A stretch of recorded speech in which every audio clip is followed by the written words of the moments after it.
I think Bitcoin is the apex monetary instrument. It's the apex asset. It's the best place to have your money. You have this huge incentive to hold on to the Bitcoin because of the price appreciation or its convertibility into other goods and services, especially at this time where we're kind of going through this monumental paradigm shift. You know, you have to take massive action in life if you want to do anything of any significance, and that requires capital. And so for me specifically, I'm going through a career change. I've been growing cannabis for 16, 17 years. Recalibrate you as an individual. If Bitcoin didn't exist and I had, a diversified portfolio of a bunch of assets that, let's say they appreciate 10, 15% a year on average, you're more willing to access that capital to try to chase a higher yield. But it seems in some sense like we could reattach to a Bitcoin standard. Bitcoin is money and it needs to be used as money. And I'm not using my life to get more Bitcoin. I'm using Bitcoin to get more out of my life.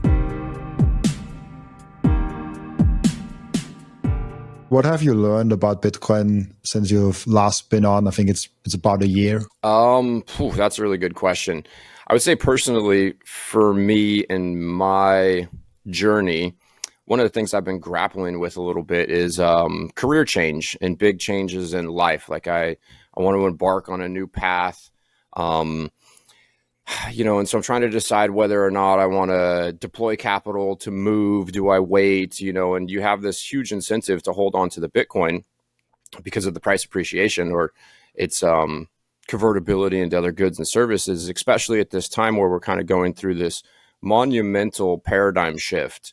So what I've had to really think deeply about is how important is it for me to wait to increase my spending power before I deploy any capital to make changes in my life.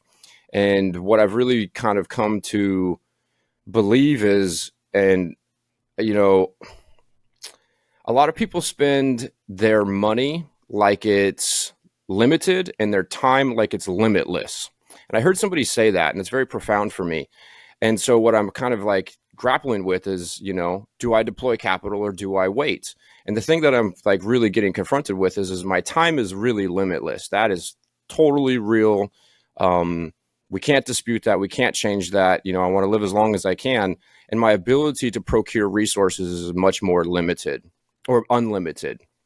So I am making some big decisions about moving and changing careers and whatever. And so that's kind of been the big thing for me is you could sit there and you could hold on to your Bitcoin, and it's a profitable endeavor in a lot of ways, do nothing and hold on to the Bitcoin, but then you're doing nothing. And so that's kind of what I've been having to work out. How long do I want to sit here and wait?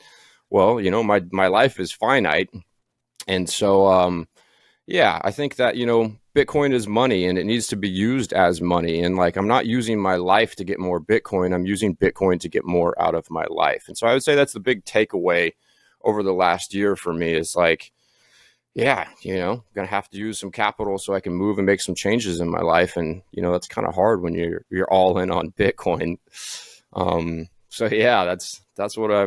the new, epiphany I've had, I would say. I love that. It's that using Bitcoin as normal money and not just as a store of value.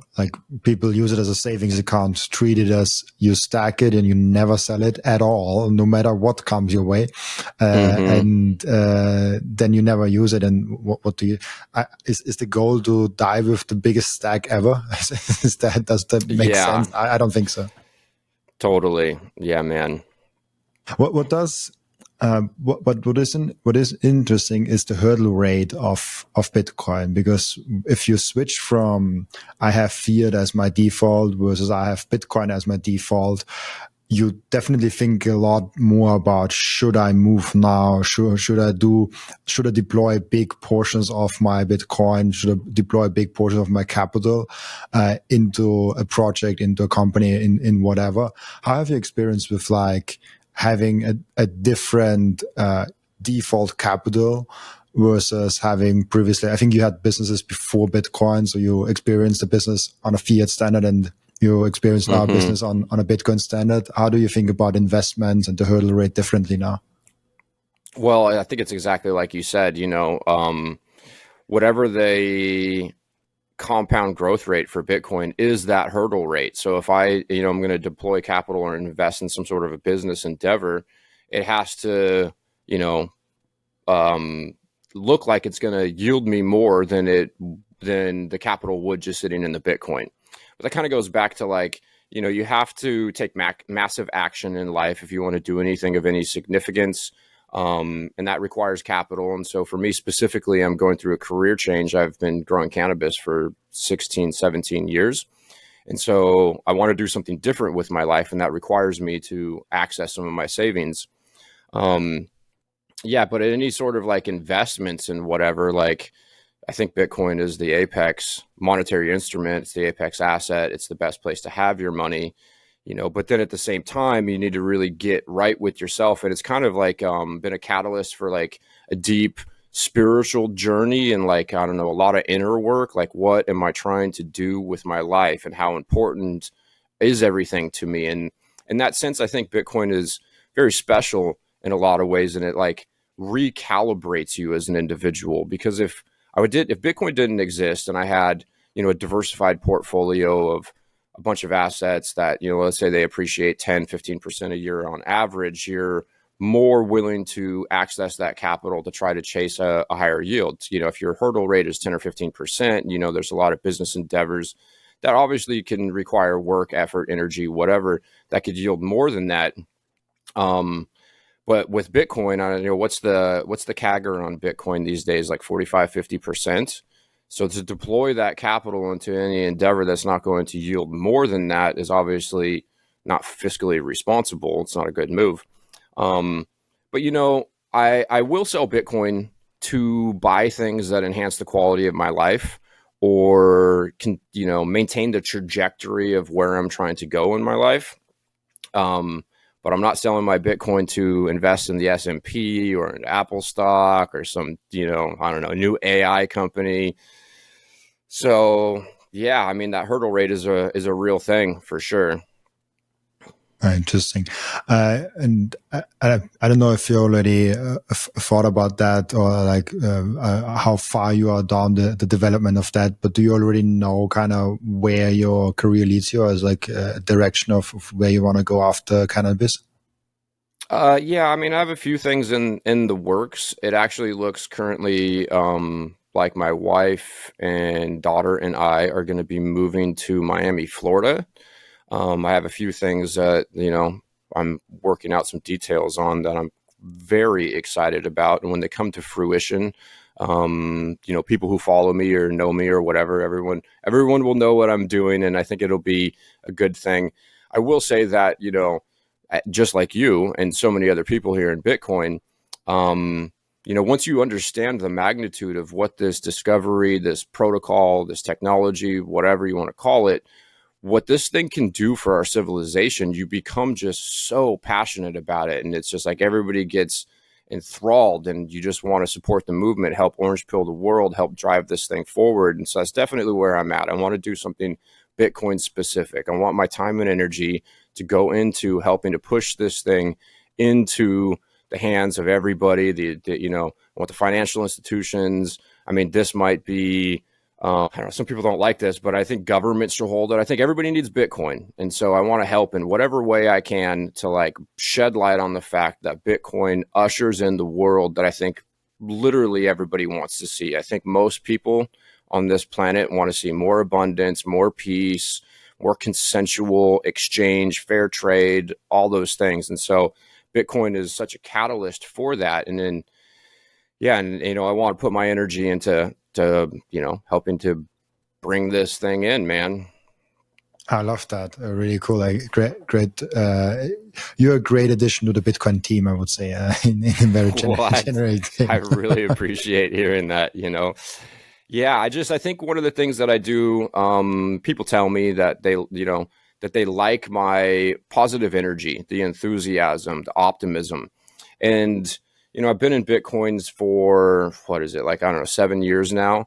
And the more and more and more I think about Bitcoin and the implications of what Bitcoin is and what it's going to do for us, just the more excited I get. And it's also helped me to transmute a lot of the distaste and, you know, um, lack of satisfaction, you could say, about the world. You know, I used to kind of be angry. I think all of us can kind of resonate with that. There's a lot of corruption, deceit, to be quite frank, very diabolical things happening in this world.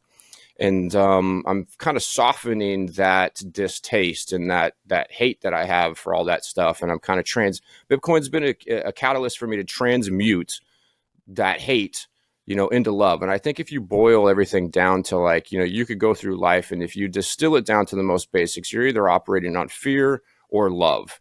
And I listened several times over the last many years to a speech that Jim Carrey gave in, I believe it's 2014 at Harvard to the graduating class. And it's very profound. It's one of my favorite speeches. And that's kind of one of the themes within the speeches is you're making decisions in life based upon either love or fear. And one of the things that he said that I love so much is a lot of people make decisions out of fear disguised as practicality. And, when you're going through life and you're making decisions based upon love, I kind of look at that like you're following your passion. You're putting your energy into creating the things that you want to see happen in the world. And that can be very hard. And in a lot of ways, you have to confront that fear. And so for me, it's like, I don't know, it's like this chicken or the egg come first. Like something changed internally in me around the same time that I discovered Bitcoin. So is it like, did I create this experience for myself and then find Bitcoin, or did I find Bitcoin and then Bitcoin changed something within, inside of me? But, that's a little esoteric. But I do constantly go back to like this I don't know, this like real shift that I'm experiencing. And in some sense, my life has like really become very magical and something I'm very happy about. And if I look at that and kind of dissect it, I keep coming down to like, wow, Bitcoin seems to be the catalyst for this. And yeah, it just incentivizes you to like, it empowers you to go through life more fearlessly and attack the problems that you see in the world and do so in a loving and optimistic manner. Like I like how Michael Saylor says, you need to be constructive. I think it's constructive, cheerful and constructive. Like it's definitely, people like to feel that optimism. They like to listen to people that are optimistic and happy. And I think especially in the time that we live in, there's so much fear porn. There's so much doom and gloom. I get on Twitter, everybody's shit posting, everybody's talking shit. It's like, all these things are so bad.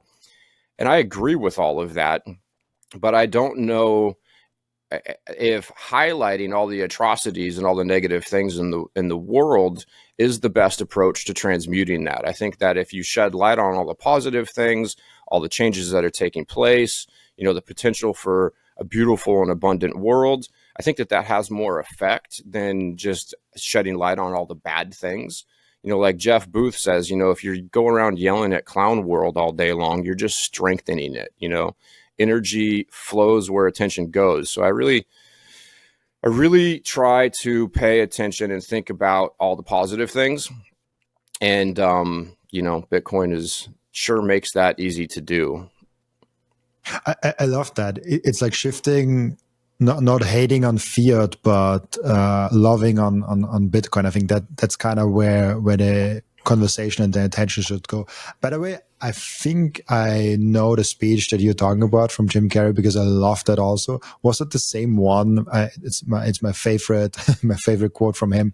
It's probably the same one where he also says you can fail at what you don't want, so you might as well take a chance on doing what you love.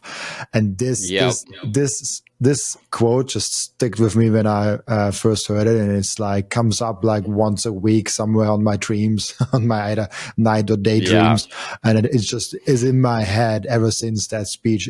There's no single other speech that is so much in my head like that one. It's crazy that you also talk about that. Yeah, I listened to it again for like, I don't know, the 40th time or something the other day when I was sitting in the sauna, and it just like, gosh, it just gets me so fired up because it's so deep. It's so deep. I think Jim Carrey is very spiritually awake, and I really resonate with a lot of the things that he says. And another thing too, as far as like, at least for me, I used to be really upset about, how unfair the world is, and how it seemed that so many unethical individuals really had an advantage in the marketplace. And I've started to see it a little bit differently. I think about the history of trade, history, monetary history. And so we go from what, like seashells, and, eventually we land on gold. Gold's physical, so it has to centralize. And in order for the global economy to scale, you have to have a derivative system, a certificate system of some sort. A custodian takes gold, they issue your certificate. You can take that certificate, you can trade it within the marketplace. But the problem is like, and I actually refer to this as like the game theoretic fuckedness. If you are a unethical, dishonest market participant and you can get away with your dishonesty, like a gold custodian, you collude with a king or, a political regime, a president, whatever, and you could create you can insulate yourself from a bank run. And it's not easy for, the market participants to audit the supply of gold, to see if you've issued more certificates than you have gold on reserve. So what happens is that the dishonest gold custodian, becomes central bank. They have the advantage in the marketplace. And because gold is physical, then you have this incentive to violence. So what does that mean? Well, it seems to me that means that the people who are the best at being dishonest and projecting violence are the ones in some sense that have control over the world. So like, instead of being really bothered by the unethical individuals who have, centralized the power and become corrupt, I actually think about it like the reality in which we live in. I refer to it as the BB world, the before Bitcoin world. That was the incentive structure. And because of the lack of a monetary technology that allowed individuals to, audit the supply of the underlying asset that's on reserve, then you end up in a situation where you have liars, killers, stealers, whatever, who are in charge. So I actually now kind of like just look at it like, hey, that was the incentives, follow the incentives, right? Like, incentives drive our world. Well, that's now changed with Bitcoin. In 2009, when Satoshi created this protocol and released it into cyberspace, that's like an inflection time, or like a monumental change in the way that our world works. And now you have the ability, if you can run a node, to audit the supply of the underlying monetary instrument every 10 minutes. And so if you have, let's say, a Lightning provider, because in some sense, a Lightning provider is like a bank. You put your Bitcoin from the base chain into this custodian or this bank, and then you get to transact on their ledger with lower fees at a faster rate. But if that Lightning provider is dishonest, or let's say an ETF issuer is dishonest, at some point sooner than later, that dishonesty will get exposed. The tide will go out and you'll see who's swimming naked.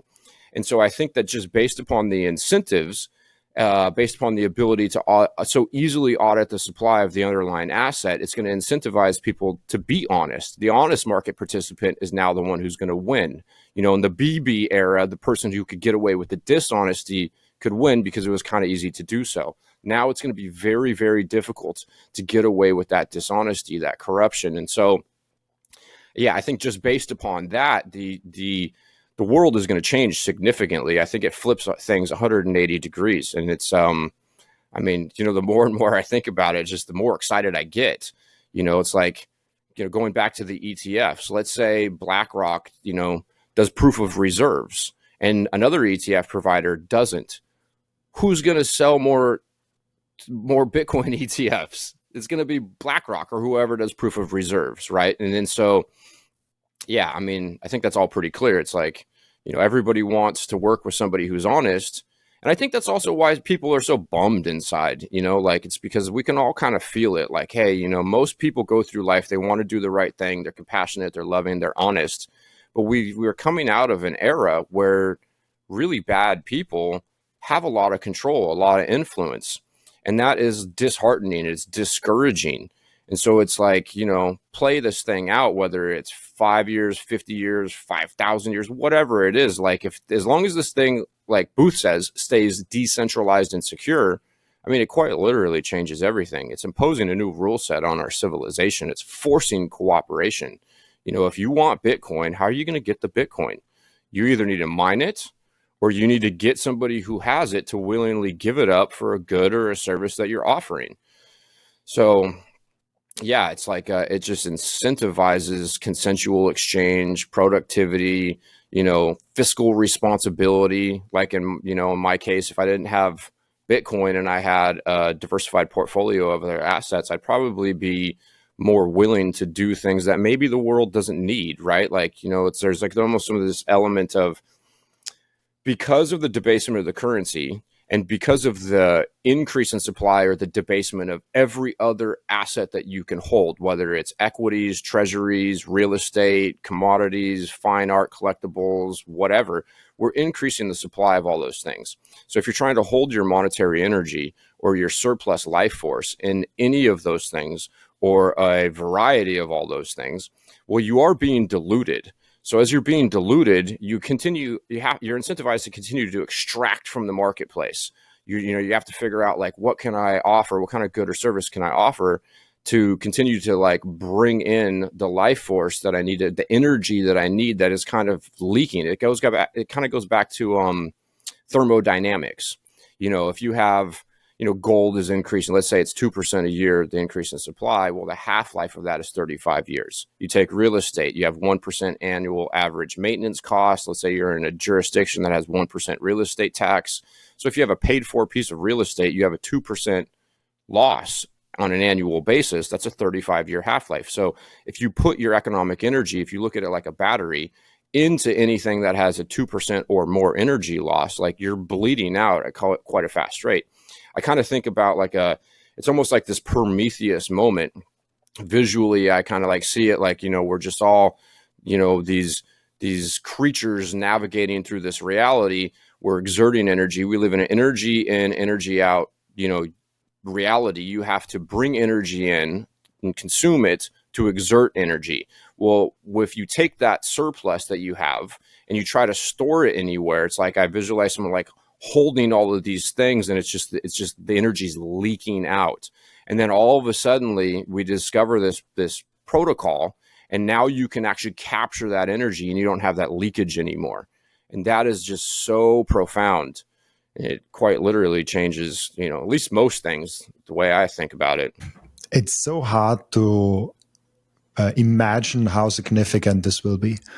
Like, having such a monumental paradigm shift, as you call it, which will come from Bitcoin, it's really hard, I think, for the human brain to see what is currently the status quo, what was the status quo before Bitcoin, before like 16 years ago, what already has changed a little bit, and what will happen once we go another 99.5% of the adoption scale, where, I don't know, people say we are at 4% adoption. I feel like we are more like at 0.5% adoption, because the people that have it, most of them don't take it seriously till now. Most of the Bitcoin holders have like €1,000 lying around on Coinbase.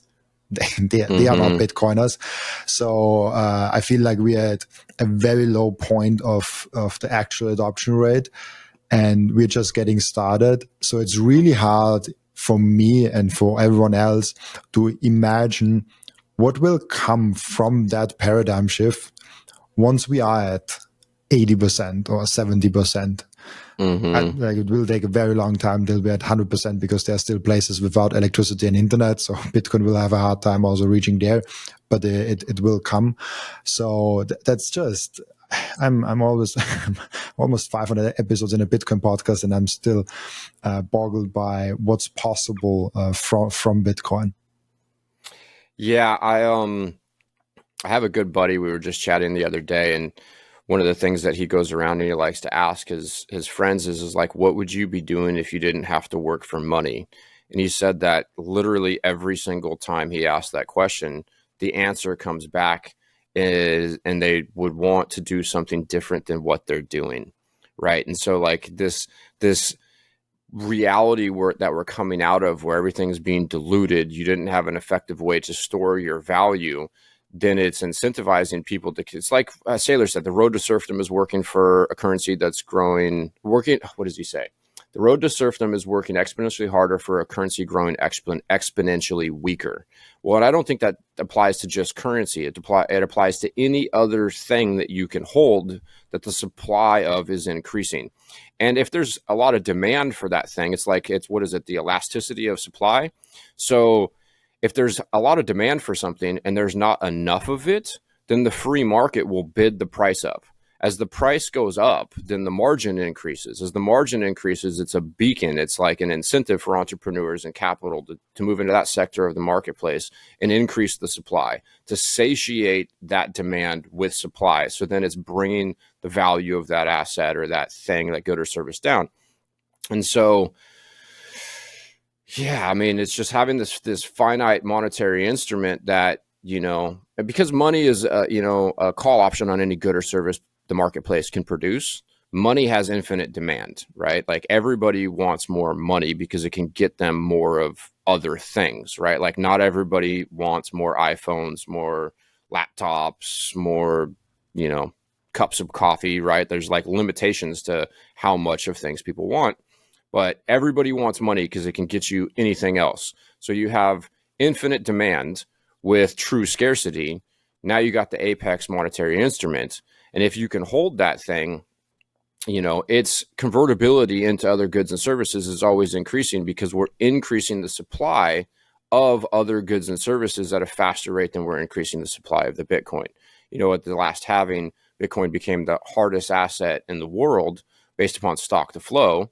So Bitcoin supply currently is still increasing until we get to 21 million coins, but it's just doing so at a slower rate than the supply of everything else is increasing. And then it's also what we're currently seeing is so crazy because I feel like we are seeing right now the starting of everyone wants to get Bitcoin, and the true scarcity will come in quickly. You mentioned previously the ETFs, and we're now in the second year, and many say the second year, the third year, the fourth year is actually the better years for the ETF because those things take time to actually take up pace. Then we have something weird. I did not expect that at all, that we have it already in 2025, which is called Strategic Bitcoin Reserve. Up until now, America just went ahead and put a different name tag on the Bitcoin they already have and did not do anything beyond that. But I think there's a lot coming. And then there's also like Bhutan, El Salvador, and a lot of other things. And I think there's a lot of moving pieces behind closed doors that we just don't see or that we barely see. So what do you think is kind of more near term coming for Bitcoin when you see all the things, all the moving pieces coming together for Bitcoin? Well, I am quite shocked, honestly, that we are where we're at today. I think most Bitcoiners are surprised at the rate of change. The fact that we have the strategic Bitcoin reserve here in the United States is pretty shocking. Even when Trump announced, creating the Bitcoin stockpile for the United States government at the Nashville conference, I personally didn't think that would happen until the end of his term, if it happened. So the fact that he signed that executive order is really big. And in a lot of ways, I feel like our timeline is like speeding up, and with technology, innovation, human ingenuity, we're creating more of everything much faster. And so it does seem like we're pulling the future into the present at an ever growing faster rate. And so that's quite surprising for me. I do have some concerns. Like you said, there's probably a lot of conversations taking place behind closed doors that we're not privy to. If you're a financial institution, you're a government, you're a central bank, you have power, you're trying to make this move, you're coming to the realization that the game theory is real and is playing out, and that Bitcoin is this unstoppable force, then you need to either adopt it or you die, at least economically.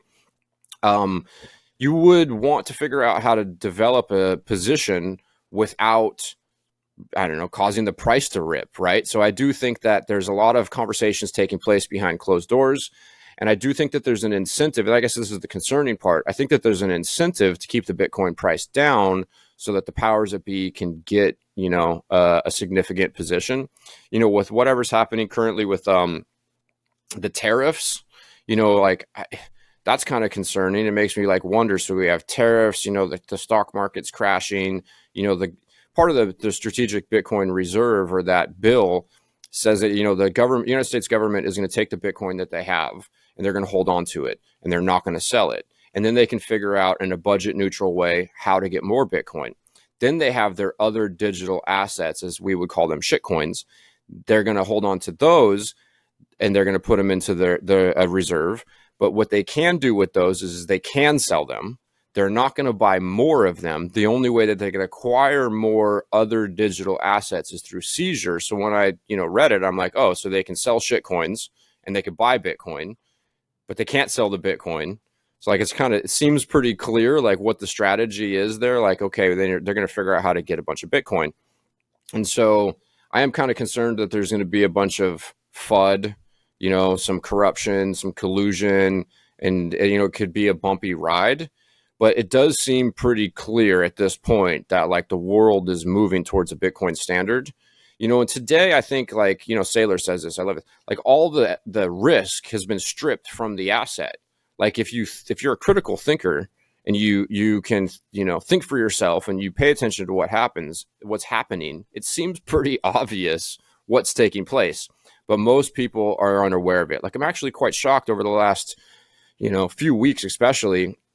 I've been talking with a lot of people, and it's like, the SBR comes up, they don't even know. Like, I'm like, hey, do you got to understand, the United States government is figuring out how to become the Bitcoin superpower of the world. An executive order was just signed into effect. The United States government is like figuring this out. Like, you should pay attention. You have an opportunity to front run like the elites. And in a lot of ways, that's a first, as far as I know, in human history, that, the pleb class, the peasants, whatever you want to say, your average individual has the ability to front run. But I think, like, when Jamie Dimon, as an example, when he was on CNBC, what was it, a year or two ago, and he's like, oh, well, I don't know, maybe Satoshi could come back and just double the supply. I'm thinking, this guy is fucking lying right now. He is the CEO of JP Morgan Chase. Do you think he doesn't know how to pronounce Satoshi's name? Yeah, he does. And apparently he's famous for waking up every morning and reading an hour or two. Like, he knows Bitcoin, because of the way that the network is designed, the supply is not going to double. So I feel like that was like FUD, straight up FUD, so that they could, kind of push the people away, kind of create this illusion that there's all this confusion and whatever, and prevent people from, basically buying Bitcoin and pumping the price. So I think we're going to be in for more of that. I think that things are becoming much more clear at the same time that they're becoming much more murky. It's like the best of times, it's also the worst of times.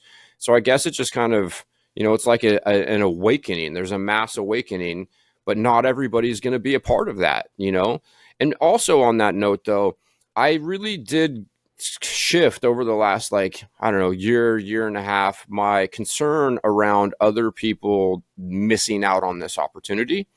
Like the no coiners, you would say. Bitcoin is making their life better, even if they don't have Bitcoin. The fact that people are buying Bitcoin instead of houses is good for people that want houses, right? So that demonetization is taking place. The Jeff Booth quote comes to mind: where you have abundance in money, you create scarcity in everything else. Where you have scarcity in money, you create abundance in everything else. If the money is the hardest thing in the marketplace, then the incentive is to hoard that. And if the money is really shitty and it's being debased, especially if it's being debased at a hyper rate, like in places like Venezuela, Zimbabwe, whatever, then you get out of the money immediately and into other things. And you want to get into other things that have demand on them, which creates the value. Now you're hoarding things that people need. I think we talked about this in our last podcast, like the fact that I live in a rental and I don't own a home or own multiple homes where I live means that people who want a house where I am at, there's less competition in the marketplace over those houses. And so I think Bitcoin is making everybody's life better, whether they have Bitcoin or not. Now, there is obviously a huge opportunity here at hand because we're going through this paradigm shift, and this great demonetization and all this monetary energy is going to flow into Bitcoin. The $900 trillion in assets in the world is eventually going to be valued in Bitcoin. And it's my understanding that like half of that is just store of value, right? And so there's so much upside for this. It's absolutely incredible. And so there's obviously huge opportunity, and people will get Bitcoin at the price that they deserve it. They'll come into Bitcoin when they're ready for Bitcoin. But I've stopped being concerned, if that makes sense. I'm like, okay, I've softened my approach towards orange pilling people. And actually, I find that the most effective way, in my personal experience, to orange pill people is just to be really fucking happy. People are like, dang, dude, especially here in Humboldt County where I live, the cannabis industry is really struggling. And that's just as, that's part of this increase in supply, where in cannabis you had this large margin because there was more demand than there was supply. But now that supply is satiating the demand, right? So that large margin was an incentive for other people to come into the industry and produce cannabis.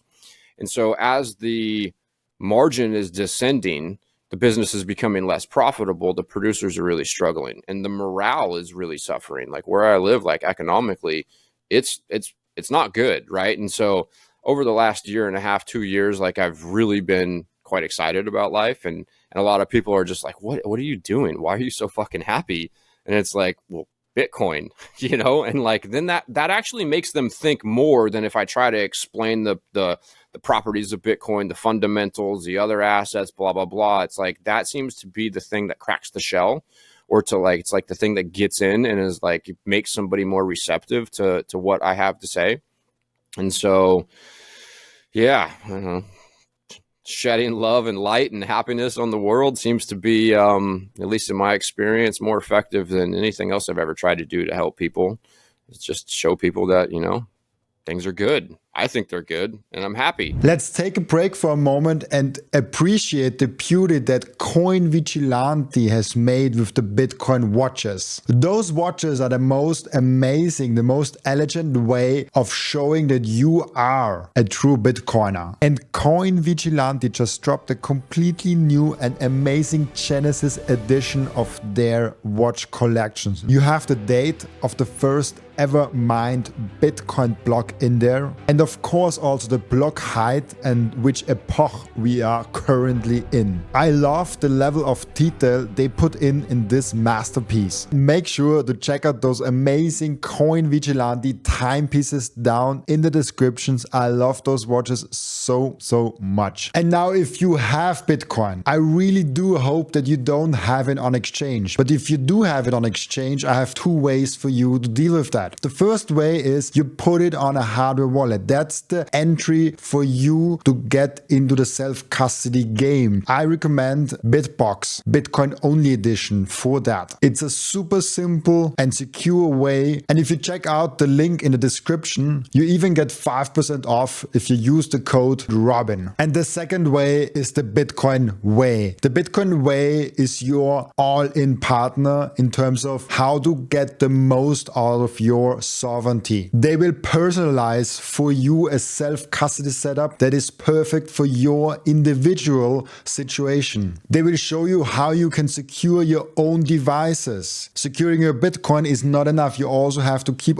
all your devices secure. One topic that is overlooked often is the inheritance plan. What happens with your Bitcoin once you are no longer here? Do you have a plan for that in place already? And last but not least, if you're in the jurisdictions where you don't feel safe, it's better to get a plan B. For all that, head over to thebitcoinway.com/Robin to get a 30-minute free call. And just a quick side note, I will be for the first time ever speaking at the Bitcoin Prague event in June. It will be absolutely legendary, and I'm really looking forward to seeing all of you there. You can get your ticket in the link down in the description of Bitcoin Prague, and very important, use code Robin to get 10% off your ticket. I'm really looking forward seeing you there. I said that before even I started the podcast, the best way of orange pilling people is to live your best life and tell people that you're into Bitcoin.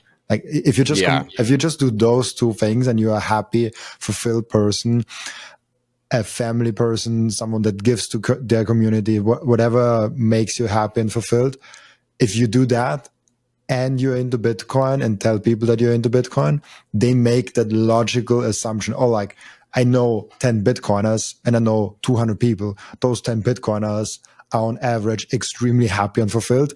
Those 200 people that I also know are on average actually quite sad. So Yeah. people are not stupid. Mm-hmm. So, I mean, Steve Jobs was brilliant in that marketing. Say exactly what like an iPhone or iPad or an iPod brings. He told you what you needed to know. It makes your life better. And in that way, I think Bitcoin also will come where people just see like, oh, I have financial troubles. Mm-hmm. Bitcoin might help.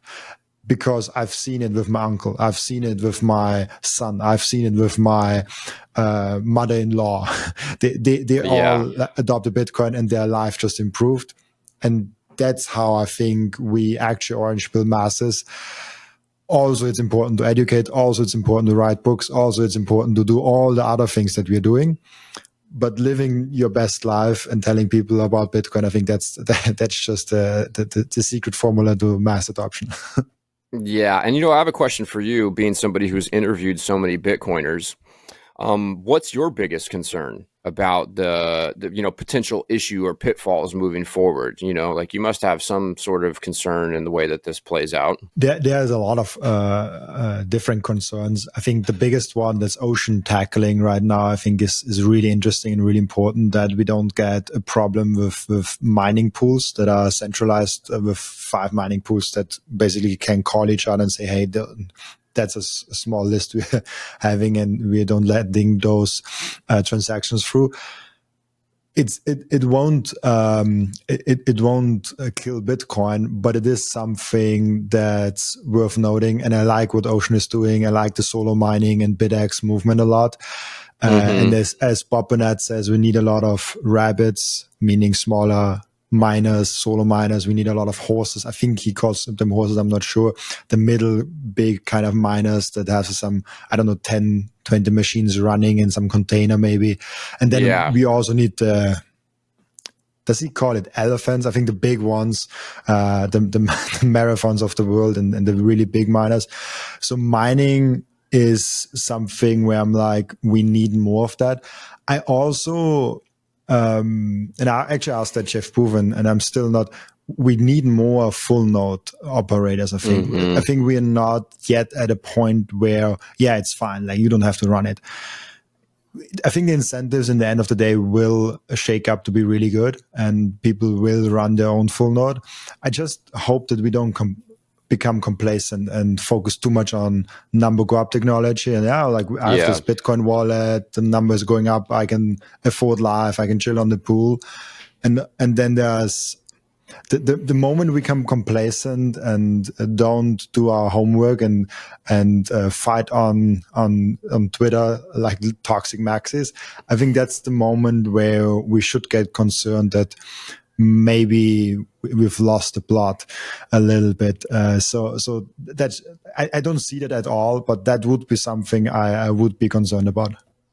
Yeah. So you're saying that like by having the small mining operations, if let's say hypothetically the 5 largest mining conglomerates collude together and they start censoring transactions, and those small miners will process those transactions, the node operators will validate the authenticity or the validity of that transaction, the honesty or whatever, and that keeps the network decentralized and secure. Absolutely. We need as many people involved that care about the security. There are many people that care about number grab technology, but we need even more people that care about the freedom grab technology, the security of it, the decentralized aspect of it. We need also a lot of people that care about how we scale it. We have a really nice base layer. How is Lightning working out? How is Liquid working out? How is all those layer 2s and layer 3s and all those things together? I think we might be, we could do a better job in doing that ecosystem, but it's also really early with medium of exchange. And I personally get paid in Bitcoin and I pay in Bitcoin for post-production members. So actually a bigger and bigger cash flow of my business is just purely in Bitcoin and just over Bitcoin wallets and never touches fiat at all, which is really cool. This totally. is, if you get to the point where you get paid for something in Bitcoin and then pay someone else with the same Bitcoin, basically, you're like, that's magic. You really Totally. experience that magic internet money aspect of it. So that's something I love. And I just recently paid someone, I think it was it $800, 800 euros. And I paid 70 cents for that transaction. So it's also a good time Yes, to do transactions and totally. consolidate UTXOs and stuff like that. And it's actually something, actually a question I had for you, because I'm concerned about that a little bit, and I was wondering, with all that ETFs and strategic Bitcoin reserve and a lot of institutional investors with MicroStrategy and other really big ones coming in, they are really bullish on Bitcoin, and the price is actually going up. And when you see at the same time the Google trends for Bitcoin, we are like at 7% of what we were at 2017. I talked with Danny from Coin Corner, and he said the retail bull market hasn't even started. If he looks at the numbers, and they have been around for 11 years or something like that, so they have collected from Bitcoin exchange standpoint 11 years of data, and he said retail never really went in a bull market. It's mostly driven the price by institutional buyers. So I'm a little bit concerned that we are losing the cypherpunk vision, and we might get distracted a little bit. I don't see it right now, but I think if we, I will just stop at that and ask you, like, what's your thoughts on that?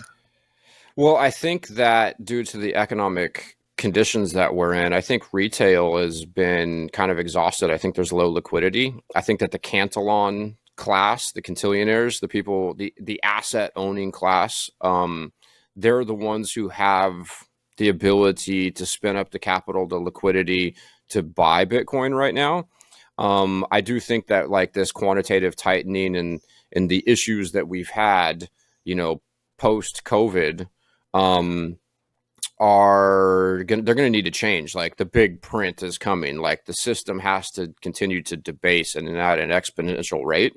And so as that liquidity gets injected in the marketplace, it's going to go to the property owning class, but then they're going to spend it into the economy. And then as the velocity of money increases, the liquidity increases, I think a lot of it's going to find its way into Bitcoin. I think that rate is going to increase. The amount of money that goes into Bitcoin over time is going to increase. But I do think that your average individual doesn't have a lot of extra savings right now, or the ability to earn extra savings. One of the things that I do think about that I believe to be somewhat profound is Bitcoin got to where it's at today from the peasants, the cypherpunks, just the plebs, the normal individuals. Like, the real big money in the world is just starting to get in. And so I think that the upside is huge, and we need that. As concerning as it is, we need that. And going back to what we were just talking about with the mining, and let's say that you have, the mining becomes a little bit centralized. This is the game theory that I kind of referred to. In the BB world, the dishonest market participants had an advantage if they could get away with that dishonesty, and it was much easier to do so without Bitcoin than it is with Bitcoin. With Bitcoin, the honest market participant is rewarded. So if the mining pools, these large conglomerates or whatever, that centralized mining, concern that we have, if they try to censor transactions, well, because the protocol is bounded by energy, they have to pay for a lot of energy, harvest a lot of energy, harness a lot of energy to even have the privilege of mining the block. And if they attempt to deny a transaction, then someone else who's honest will just take that transaction. They'll get the block reward, and then the honest market participant wins. And so I do think that that's really profound, and that's, like, kind of at least the concept that mitigates, my concerns. Now, don't get me wrong, I'm not lackadaisical or complacent. I do think this is a very important time, but it just seems that there's, like, this incentive vortex, this dynamic, or these forces at play because of this protocol, that's going to reward honesty and punish dishonesty. Now, my concerns really is, like, how bumpy of a ride is it? Because there could be some real issues that we have, But the thing that I find just, I don't know, so just so beautiful about it all is we're moving in the right direction. And that is like really inspiring. It makes me pumped. I'm pumped. Like our it seems that our world took a 180-degree shift in the right direction. Like we, and it almost seems like Bitcoin happened like this. It's like, it's, Eric Kaysen says it's messianic. Like it's like God sent. Like it came at the absolutely perfect time. Like it couldn't have happened any earlier. It couldn't have happened any later. And without it, like we would be fucked. It seems we would be in real trouble, right? And so, yeah, I think honesty is going to be rewarded now as a result of Bitcoin, and that's like just so big of a deal, really is. And this is a really good one with the ride getting bumpier. I hear a lot about people saying the volatility go down, but I think actually the opposite might be the case. I think the volatility might actually go up as the ride gets bumpier and bigger players and more people come in. I could be wrong. It could be also like smooth sailing and the volatility slowly goes down and we're just getting adopted. I always refer to the time where the Deutschmark hyperinflated, and you see the price of gold rising up massively in the Deutschmark, and then you see overlaid on the graph the monthly change of it in measured in gold, and it was just such a zigzag, but the price went really quickly up. If that happens and the old system collapses completely, and I hope we have a smooth outsailing of the fiat system and more coming just to the Bitcoin system, but it could also go the other way if we having a massive crash of the fiat system and we're moving a little bit faster but a little bit bumpier to the Bitcoin system. That's something to look forward. I think it will be a crazy time ahead for Bitcoiners. Yeah. Well, with our Keynesian economic model, this inflationary debt-based monetary system, the system has to continue to debase, and it has to continue to debase at a faster rate. And so as deflation, the deflationary force, like the natural state of the free market is deflation. Like I love Jeff Booth's work so much. As we're pushing prices down on everything in real terms, that requires more debasement to prop up prices of everything to prevent the system from going insolvent. And in some sense, what I see is a few things. I see that Bitcoin's like an escape valve for the inflation. It's a place for that monetary energy to go as the currency is debased. And if Bitcoin's price goes, let's say we woke up tomorrow and it's $10 million a coin, I don't think that hurts anybody, but if they double, triple, quadruple the currency supply, and then housing goes up 4x as a result of that over a short period of time, like people are going to be homeless. But if the Bitcoin price rips, like that I don't know if that causes really any problems for anybody. Maybe some financial institutions have some issues. Maybe it exposes some I'm not quite sure about that, but I think it's like an escape valve for the debasement. Another thing that I think a lot about, and I don't know that I'm right or not, but it seems that like we decoupled from gold. The amount of monetary units in the system relative to the underlying asset on reserve increased to the point where it completely detached in 1971. We all know that. But it seems in some sense like we could reattach to a Bitcoin standard. I believe that we're going to see, FDIC insured financial institutions are going to start lending you fiat against your Bitcoin. And in order to get that liquidity in fiat terms, or to get those dollars, euros, whatever it is, you're going to have to post Bitcoin as collateral. Well, that means that Bitcoin is going to hit the balance sheet of the financial institutions. And if I look at the debt in the world and the assets that collateralize the debt, the supply of those assets is increasing. They're being debased. It's being diluted. And the faster we do so, that's deflationary. That means that we need more inflation in the monetary system, more debasement to keep the system solvent. Now, as Bitcoin becomes part of the asset basket that collateralizes the debt, Bitcoin is the only asset within that that basket that's thermodynamically sound. So that unless the financial institutions that have Bitcoin on the balance sheet that's collateralizing their debt rebalance and sell down the Bitcoin and buy more mortgage-backed securities or equities or whatever they do, treasury bonds or whatever, unless they rebalance, Bitcoin will over time become a larger and larger and larger percentage of the assets basket that collateralizes the debt. Well, if that happens, theoretically, at least the way I see it, the debasement required to keep the system solvent decreases, not increases.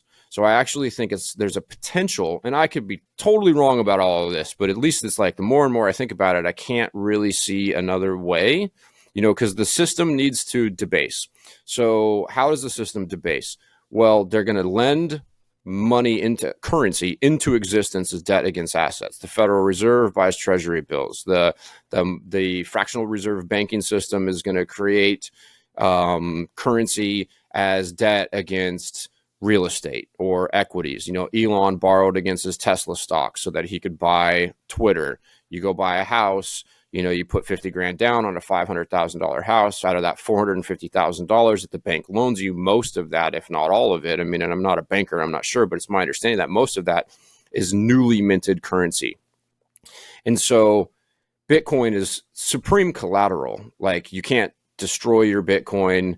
You can sell it 24/7, 365 globally. So it's the perfect vector to debase against. And as that happens, then the Bitcoin's collateralizing the debt, and the Bitcoin supply 10 years from now, we've got 99% of the supply has been mined. So it's like almost to that point of it being like thermodynamically sound. The debasement almost becomes irrelevant at that point. It's going to take us 100 years to mine that last 1% of the supply. So I see, and it's kind of a complicated thing. I find that it's been hard for me to explain or even wrap my mind around. It's hard to visualize, but I kind of see like, we detached from gold and we're completely free floating. And I feel like we're going to reattach to a Bitcoin standard. Now, the difference between when we were on a gold standard to being on a Bitcoin standard and having Bitcoin be the underlying asset that the currency is pegged to is the Bitcoin can actually be the world's money. It could be the currency, where with gold, because it was physical, you needed that derivative, you needed that debt certificate, you needed that, and it became digital. So you needed that, but you don't need that with Bitcoin. So I feel like we detached, we're free floating, we're going to reattach to a Bitcoin standard. And when I visualize that or think about that, I actually see a smooth transition, not this like hyperinflationary apocalyptic fiat collapse. And I know that a lot of Bitcoiners want to see like the fiat system destroyed. Well, I think Bitcoin is destroying it, but at the same time, it's almost like stabilizing it. Like, I think, in 2008, we had the banking bailout, right?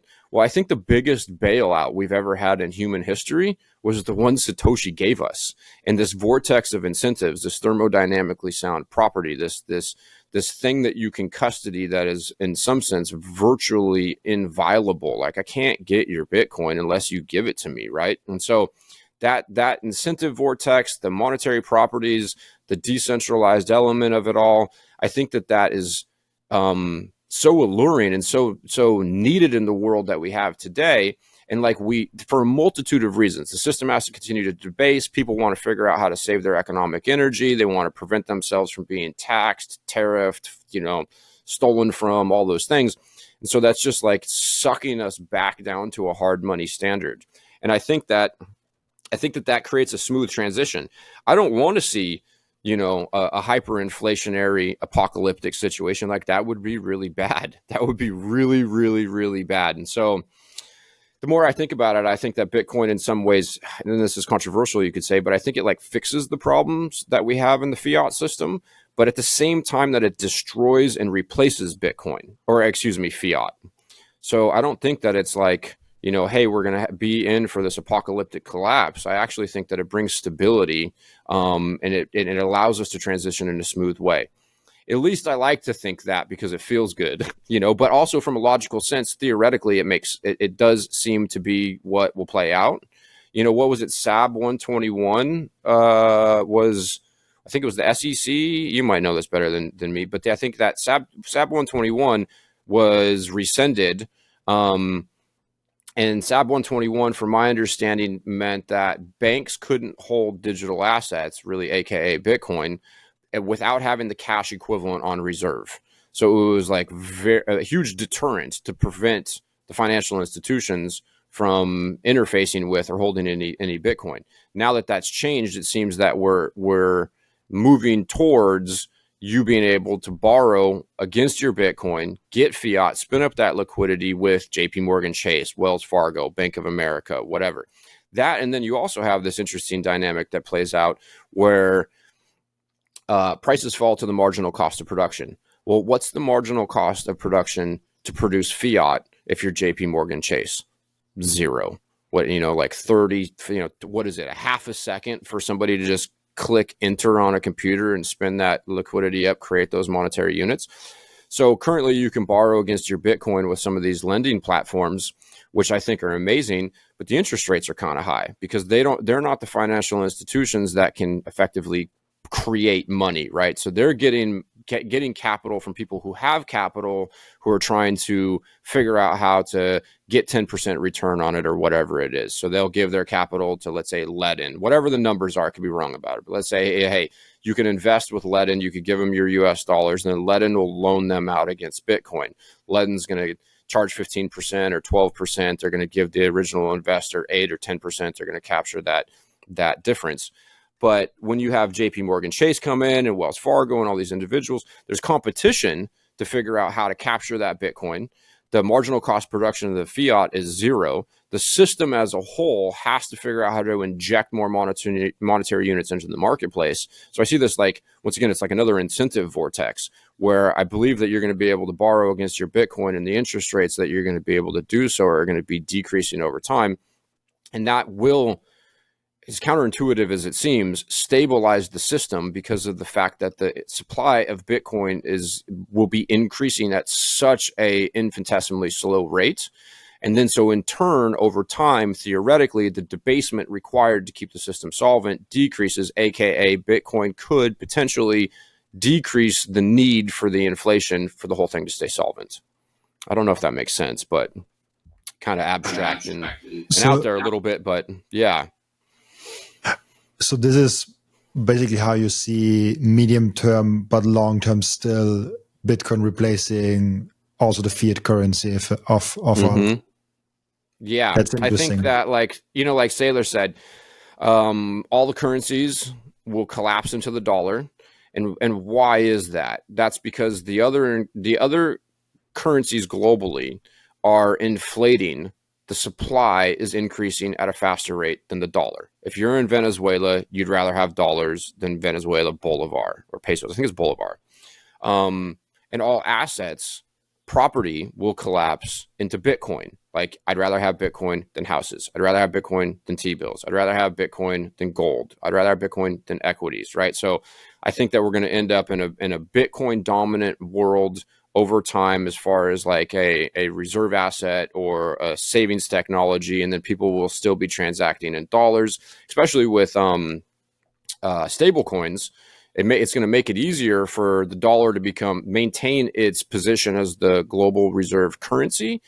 But then in the United States, if the United States government has Bitcoin on the balance sheet, if the financial institutions have it on the balance sheet and it's collateralizing the debt, it theoretically could slow the debasement required of the currency to keep the system solvent. It could slow that down. And then it's like at some point, who knows, maybe it's 50 years from now, 100 years from now. Let's say it's Barron Trump, Trump's youngest child. Maybe, you got a president at some point in the future that's like, hey, you know what? We actually could just transact in Bitcoin. It'll be free of capital gains tax. Then, that would be a catalyst for people to be moving their Bitcoin around more often. You could go buy cups of coffee in it and whatever. And I think there's another thing, that ties into that with like the accounting tools that are getting, integrated into these platforms, like with Strike. Like I can deposit dollars into Strike. I can go buy a cup of coffee at the farmer's market in El Zonte in El Salvador. I can send the dollars. Strike converts them to sats immediately. I pay the individual in sats. So now I can actually spend Bitcoin without the taxable event. And I think a lot more of that is coming.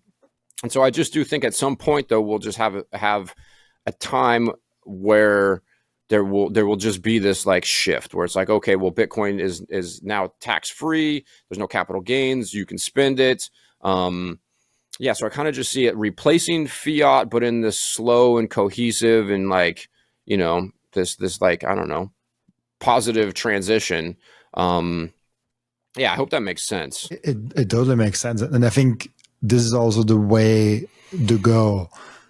I have, as you also mentioned, I have two different kind of guests usually. I mean, maybe three. There are some that say fiat will never go away. Then there are some, as you said, like it will be slow and steady, organic transition. It will actually, in the medium term, benefit the especially the US dollar. And then there's the other cohort, which is from the numbers, a little bit smaller cohort that says, "Oh no, like all fiat will collapse in fill in the blank year."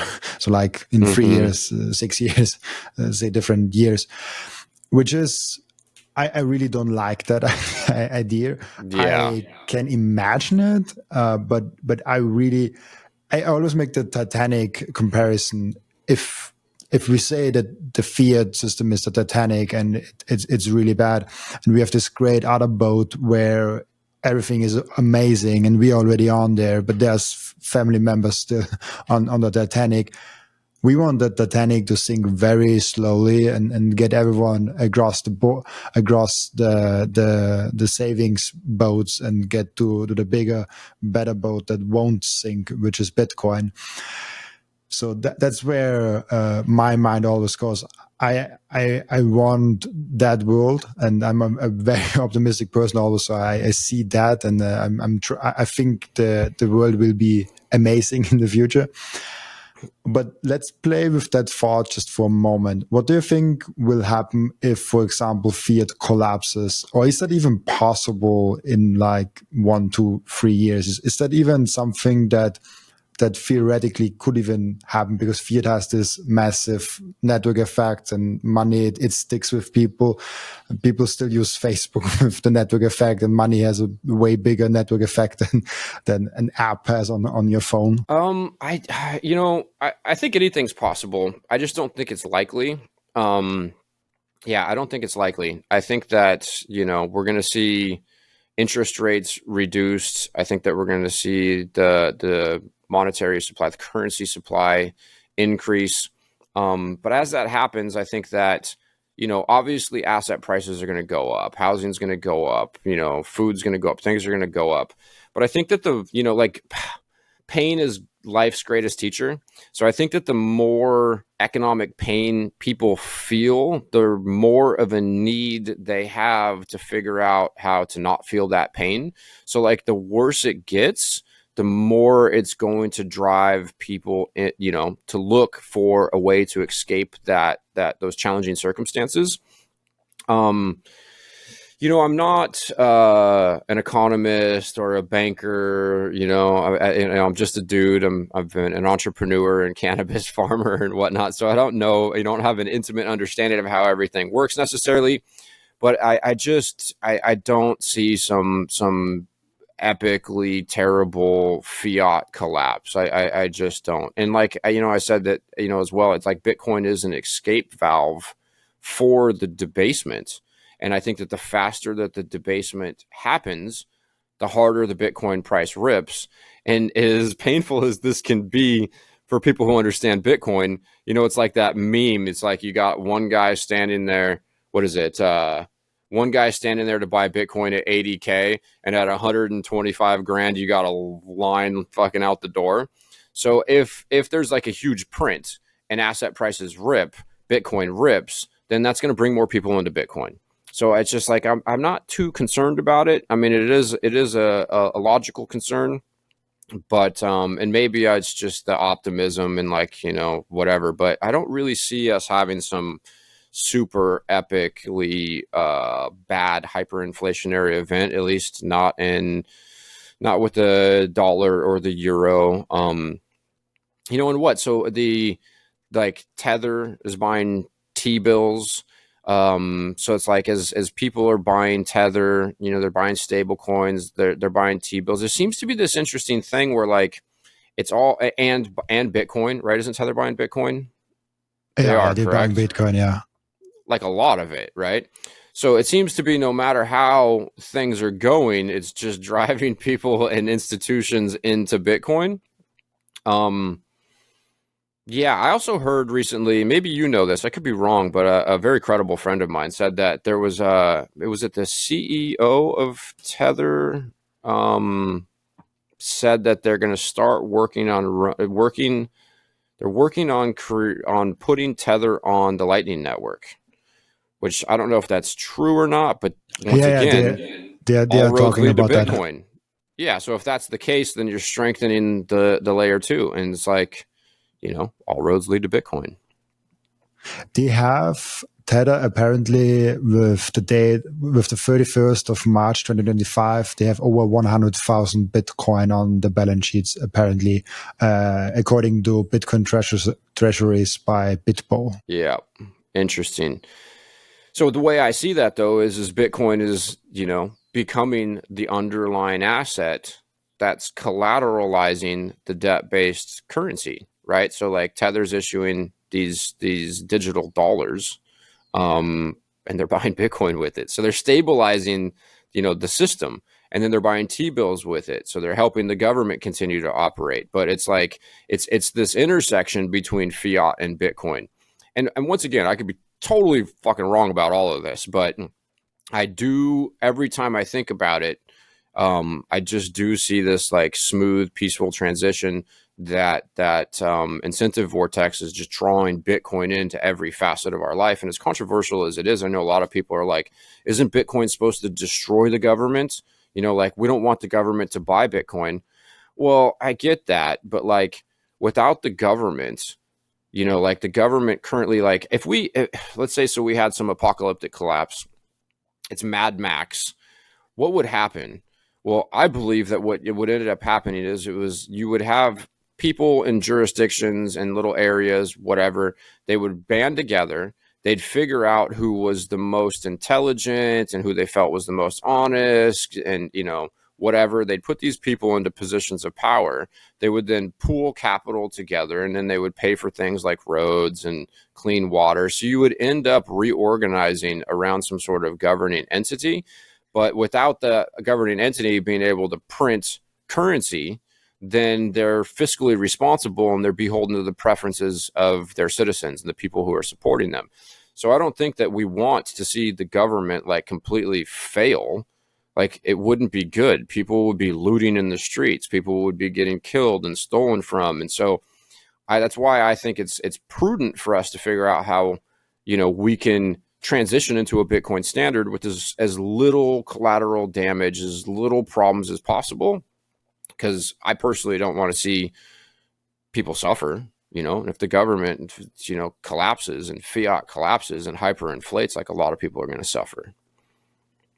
I think so too, and we don't want that at all. Nobody should. Nobody should cheer for that. I think there's something wrong with people that are cheering for collapses. But one thing you mentioned, and I think it's a really important topic for Bitcoiners that have now Bitcoin and they don't want to sell, but they maybe want to use the Bitcoin. How do you look at borrowing against your Bitcoin? You mentioned the high interest rates. I also see there's a lot of high interest rates and sometimes small durations, which is not best.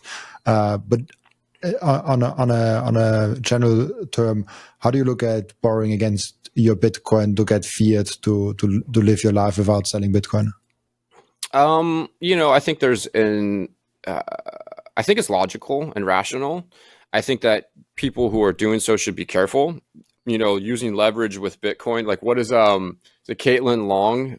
I believe it's Caitlin Long. She says a fool and their levered Bitcoin will soon be separated or something like that. Like, so you got to be careful about that one because you could have a flash crash and you could have to either pay back the debt or post more collateral. So I would say that, you wouldn't want to post more than maybe 10% of your Bitcoin as collateral against debt, just to insulate yourself, because there's just so much opportunity cost. there's such a big opportunity at hand here, like holding on to that, kind of going back to what we discussed in the beginning. Like I've really had to just to get real with myself. It was kind of like a come to Jesus moment. Like, dang, I want to just sit here and hold on to my fucking Bitcoin. Like I have certainty in my little world where I'm at. I'm not really, making very much money, but like I can sustain myself and where I live doing my thing and just hold on to this Bitcoin. But then I'm not doing anything. Right. And so like, yeah, it's like you gotta operate through life. You need to go after what you want. You need to be willing to exert energy, deploy that capital, but you need to obviously be responsible. And you really need to make decisions based upon the opportunity cost there. Like Bitcoin, with the highest level of probability, is going to appreciate at a faster rate than everything else. So you should definitely be prudent. You should be wise. You should make sure that you're not, fiscally irresponsible or doing anything dumb, right? And I think that, borrowing against too much of your Bitcoin is high risk. That's also why, like, I don't know, I get people who ask me sometimes, like, when should I sell my Solana? When do you think I should sell my XRP? I'm like, fucking yesterday. Yesterday. You didn't do it yesterday. Well, you should do it today, right? Like, it's too big of a risk. Like, why? What do you? Oh, well, maybe it does. Maybe Solana 10x's over the next year or whatever it is, and Bitcoin only 5x's. Well, you have to time that right. It's a trade. Bitcoin's the final trade, right? So anything that's outside of holding onto your Bitcoin is risky. So you really need to take like a very conservative approach around the risk that you're taking. And so I think that really ties into like, borrowing against your Bitcoin. You want to make sure you don't get margin called. You don't want to get over leveraged. Yeah. And so like, I'm a little adverse to it. I've had to think about that a little bit myself. Like I've used creative forms of leverage in my life. As an example, I bought 2 cars over the last 5 years. And instead of paying down my auto loans, faster than what the duration of the loan is, I put the money into Bitcoin. That's interest rate arbitrage. My Bitcoin's been appreciating at whatever, 45, 50% a year over the last 7 years. And my auto payment, my auto loans, I have one at like, I think it's 0.9% and the other one's 3.9%.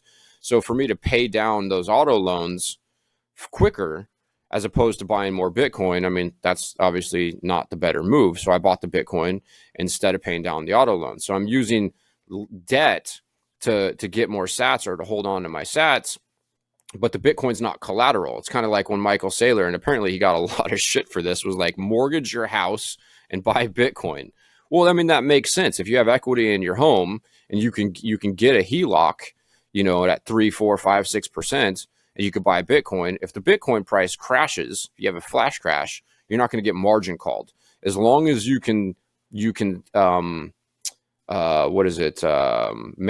the debt, or service the debt, then you're good. So you don't want to get out, as they say, don't get out over your skis, because you can get margin called and then you're going to pay the price. Like, with Bitcoin, you fuck around, you find out. So I would suggest everybody just be real conservative because there's enormous opportunity cost there. You never want to lose your Bitcoin because were too greedy with holding on to your Bitcoin and you leveraged up too much.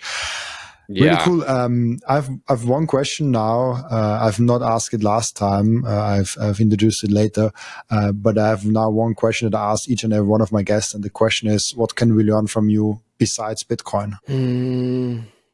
I'll get a little metaphysical, but I think that we live in, Nikola Tesla famously said, if you want to understand the secrets of the universe, you need to think in terms of energy, vibration, and frequency.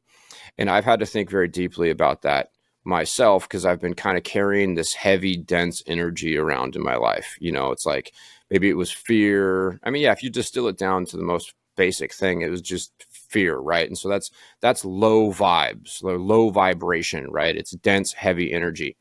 And I think that a high vibrational frequency is your ability to oscillate the energy at a higher frequency. High vibrational frequency is your ability to oscillate the energy at a higher frequency. So you can move through energy at a higher frequency. That's raising the vibes. And I think that I think about the law of attraction a lot and quantum physics and the double slit experiment and the observer affecting reality. Think about simulation theory. Like, are we in a simulation? The idea with simulation theory is that at some point with technological advancement, computing power, all these things, it's logical to think that at some point we will be able to create a simulation, a simulated reality that's indistinguishable from base reality. And if that's actually the case, then it's not probable we live in base reality, right? So like maybe we live in this computer simulation that's just energy based. And so your energy is very important. Your vibrational frequency is very important. And moving through energy, at least I believe, this is how I'm starting to think about it, at a higher frequency is that raising of your vibrational frequency. I think that you get what you put out. I think that your vibrational frequency, or like the law of attraction, is simply your vibrational frequency being mirrored to you and the world around you. And so I think that if you can step outside of that vibration of fear, and you can, and through logic, and this is what Bitcoin is such a beautiful catalyst for, like raising one's vibrational frequency through eliminating fear. You're less fearful. Hey, I have this monetary instrument that can't be debased, it can't be stolen, whatever. Like you're much more safe, so you're much more calm. Your cortisol levels decrease. In some sense, it's like up-regulating your genetic code. Like, when you think about epigenetics, if you're really scared all the time and you're not doing well, like you can physically make yourself sick. And so I just, I would suggest that people be conscious of the energy that they're exuding, be conscious of your thoughts. I think your thoughts really affect your reality, your belief system. Like, I think that what you believe about yourself and about the world has a real effect on what you create in your life. I think that like we are an extension of source or God energy, and we live in this energy-based reality. We're just channeling energy.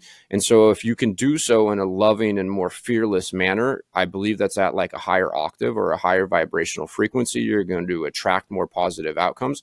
It's like the common thing, like we've all experienced this, like you're a little too tired, you wake up, maybe you're late, and then you're like getting out of bed and you stub your toe and you're like, and you're all pissed. And then maybe you say something shitty to your wife and she barks back at you and you're, and I got to go do this thing that I fucking hate. And then you get into your car and you spill your coffee on your lap. Like, I think that that's like low vibes, bad vibes, like creating bad experiences in your reality. So at least me personally, I make sure I put a lot of thought and an enormous conscious effort on making sure that I'm like doing things that I'm coming from a place of love. I'm trying to be as fearless as possible. I'm confronting fear from a logical and rational place. I'm keeping the vibes high, and I'm trying to do so. And I'm doing that in an attempt to like create a more positive experience for myself.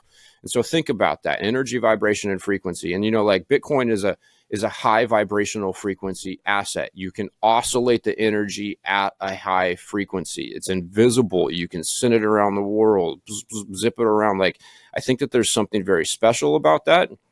And I think that it's like raising the frequency and the consciousness of our civilization or of this reality.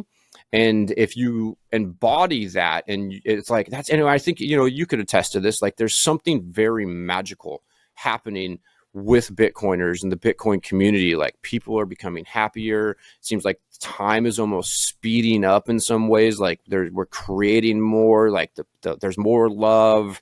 It's like, it seems to be affecting our reality in a very interesting and metaphysical and magical way.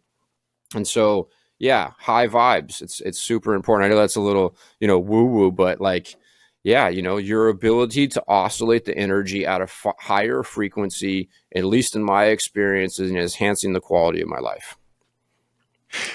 I think energy matters a lot. I have that so many times, and I have like probably 50,000 small examples of that. But every time especially with the girlfriend, I know, because when you live alone, maybe you don't notice it that much, but especially if you live with someone else, and you probably can attest to that. I've now lived for 1 year together, and I've never lived with someone else before, except my parents. And now I live with my girlfriend together, and having a mirror of, if you are not good, she immediately noticed. And also, if I'm not good and she has really good vibes, my mood immediately gets better. I get Yeah. there and she's like, "Oh, it's really good." But the same for the other way around. She gets back from a long work and maybe has some weird day, there's some bad day. She comes home and like, "Oh, like all of a sudden I feel way better because the energy is good because you had a good day." Yeah. So I think energy matters way more than we would like to think, and so it's important to keep that vibe and that fire and that energy as uplifting as possible. It came quite naturally for me, usually because I'm an extremely positive person. I tend to say yes to everything, which Yeah. resulted in that podcast. I said yes too many times, but it's very important that energy. I think it's a whole nother podcast. Maybe we can touch on it in the third round Sounds with you. I good. think that's an amazing thing. I Yeah. have. Yeah, sorry, you want to say something? I just want to add to that, gratitude. I implement a gratitude practice, especially when I'm like experiencing challenging times.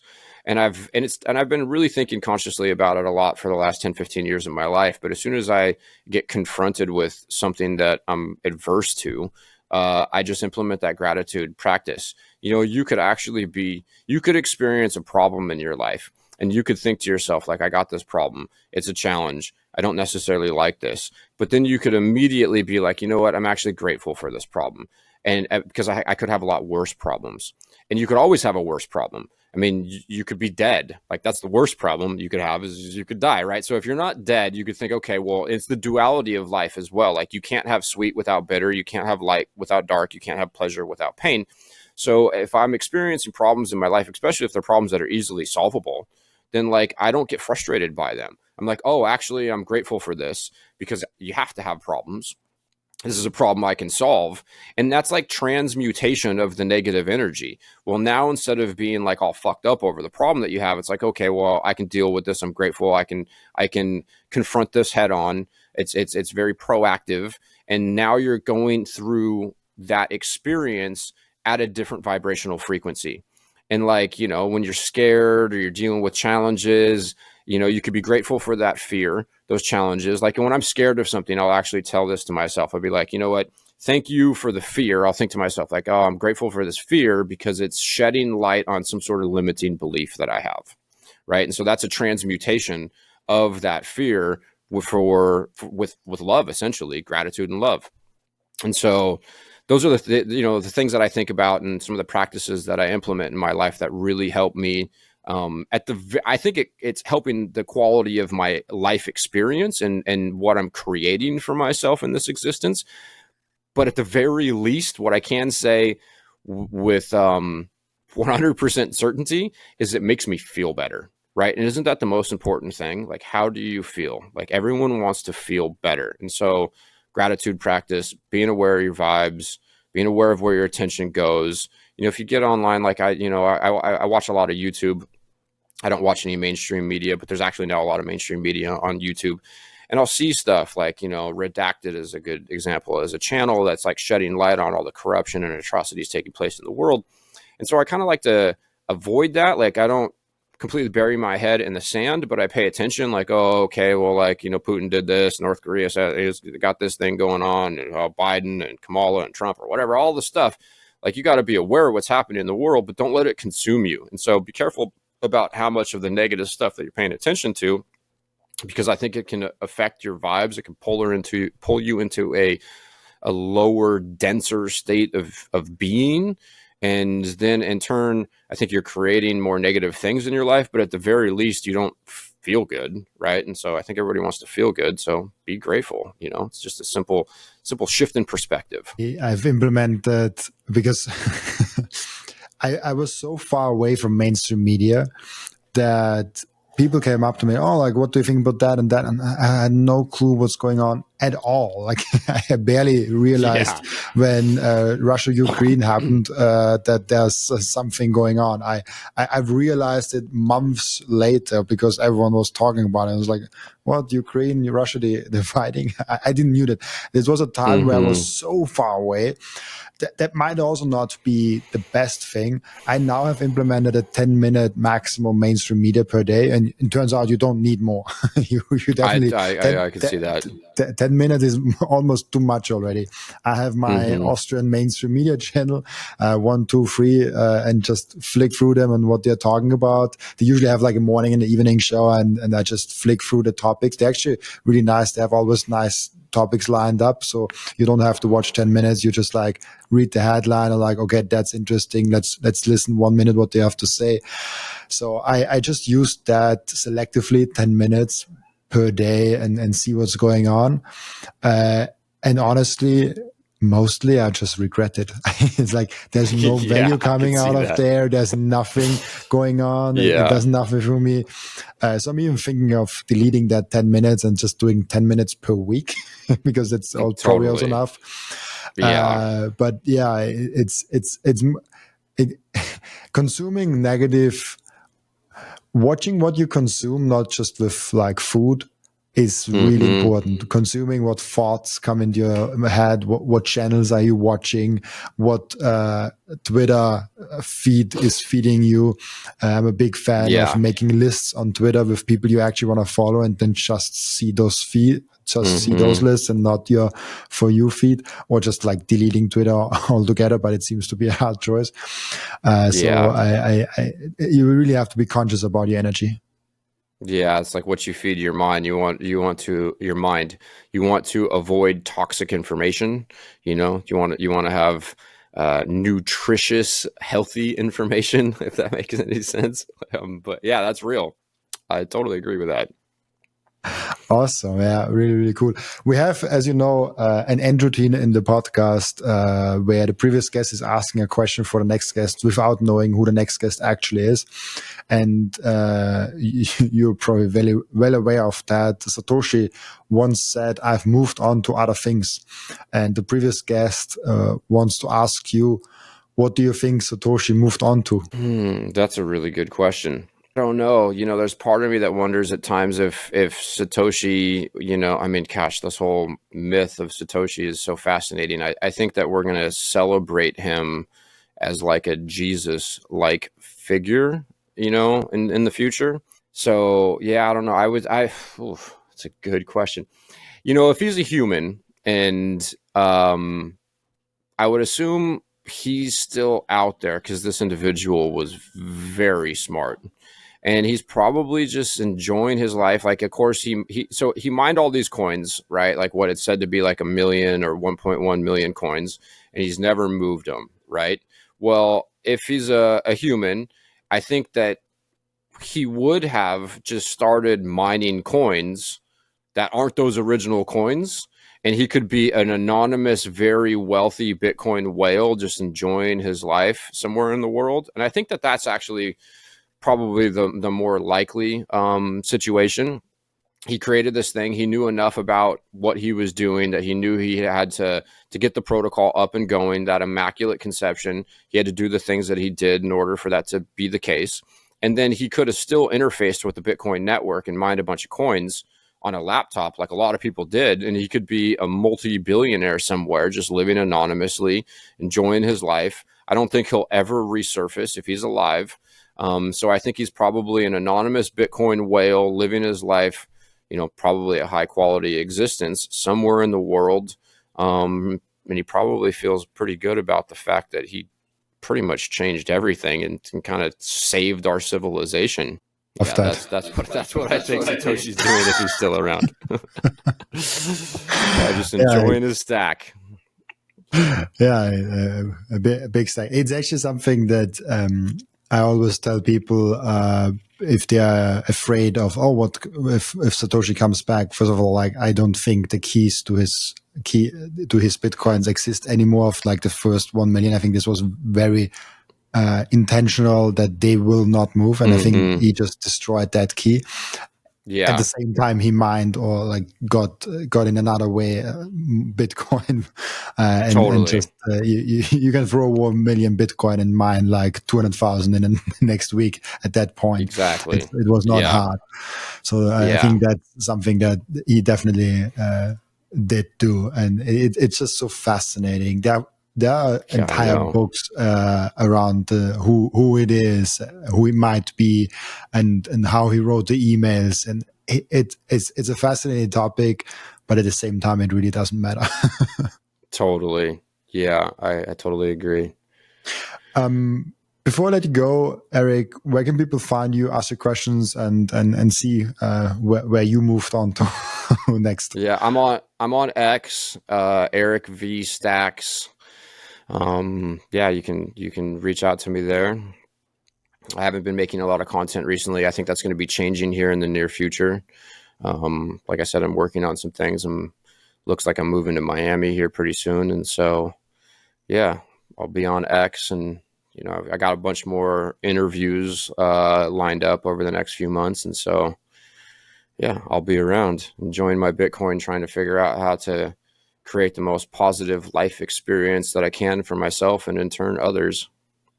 Awesome. Thank you so much, Eric, for being on. Also, thank you so much for everyone that is watching and listening for joining us today. As always, I'll be back tomorrow with another episode. Bye bye.